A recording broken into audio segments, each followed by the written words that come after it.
Welcome to another edition of Counterpunch, the show that exposes the unfolding world communist revolution and pushes back. Thanks for liking the show, share the show, subscribe to Epoch TV. Well, it's great news that Kevin McCarthy, the new Republican Speaker of the House, has carried through his promise and removed Adam Schiff and Eric Swalwell from the House Intelligence Committee. The scandal is that either of them were ever on it. Eric Swalwell was deeply compromised by Christine Fong, the Chinese spy.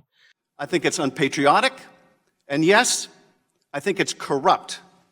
Adam Schiff, although he was condemning President Trump incessantly over Russia, has a long history of involvement with the Committee of 100, one of Communist China's biggest influence operations in the United States. This was a man throwing stones, absolutely.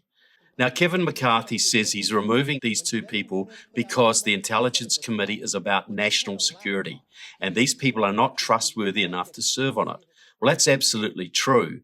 But if national security is the criterion, I would say there's probably another 50 or 60 Democrats that should be removed.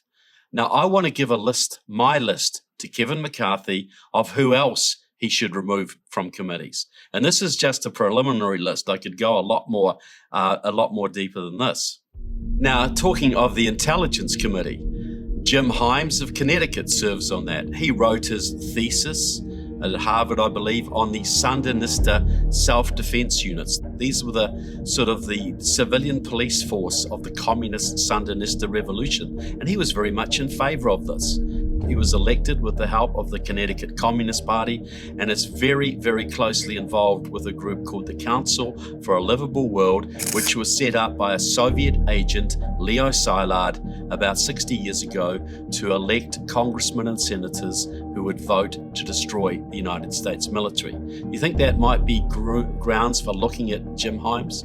We will now turn to And then there's Andre Carson, also on the Intelligence Committee.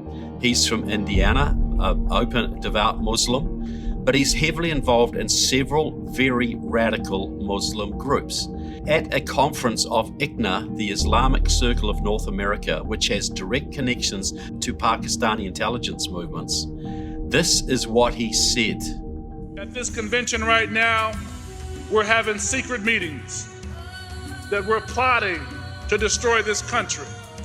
But I say to those who are here undercover,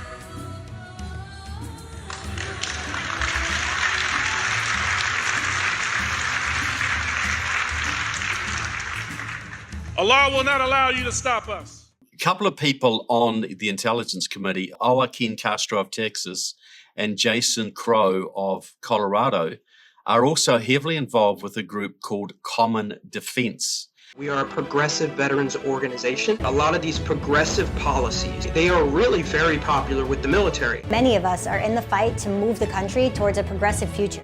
Now, that's a very left-wing veterans group, and it makes a lot of submissions on the US military. It's always trying to get the US military cut.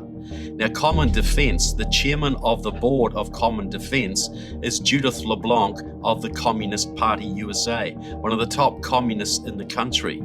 Her second in command is Jonathan Smucker of Democratic Socialists of America. So this is a Marxist-run organization, and both Jason Crow and Joaquin Castro are involved with it. Now, armed services. Now, this is something to do with national security, I think you would agree, Speaker of the House. On that committee, you've got Joe Courtney of Connecticut. He is heavily involved with the Communist Party in Connecticut.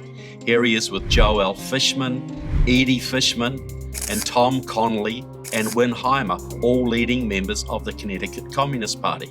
We need to understand the Communist Party is loyal to China. And Joe Courtney chairs the submarine committee of the Armed Services Committee, and China is currently building submarines to counter the United States in the Pacific. So is it not a little bit of a worry that the head of subcommittee of the Armed Services Committee is mingling with pro-Chinese communists? Could there be grounds for concern here? Now here's Mark Vasey from Texas, who also serves on the Armed Services Committee. Here he is with Gene Lantz, one of the leaders of the North Texas Communist Party. Lance and Mark Vasey are like this. They're buddies. They're bosom buddies. And Sylvia Garcia, also from Texas, she is very much involved with a group called the Texas Organizing Project. It used to be called Texas Acorn, and that's led by communists like Bernard Sampson and Reverend James Caldwell. You heard me right. Reverend James Caldwell is a member of the Houston Communist Party.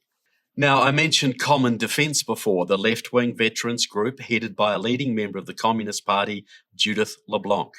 Well, members of the Armed Services Committee who are involved in Common Defense, all Democrats, are Ruben Gallego of Arizona, who's now standing for U.S. Senate, Seth Moulton of Massachusetts, Ro Khanna of California, Jason Crow, again of Colorado, Veronica Escobar of El Paso, Texas, Sarah Jacobs of California. They're all involved with Common Defense, an organization run by communists aimed to weaken the U.S. military. And they are on the Armed Services Committee right now.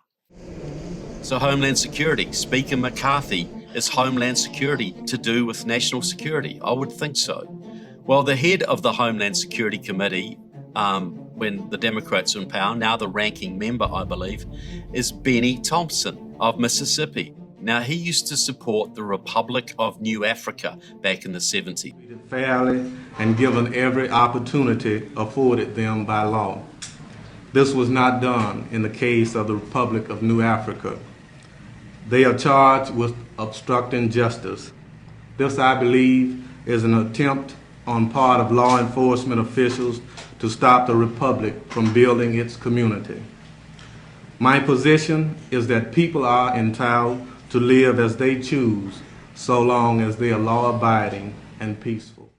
So, Speaker McCarthy, I hope you will review all of your committees, because every committee in the Congress in some way or another has connections to national security. Education does. The Judiciary Committee does. The Natural Resources Committee does.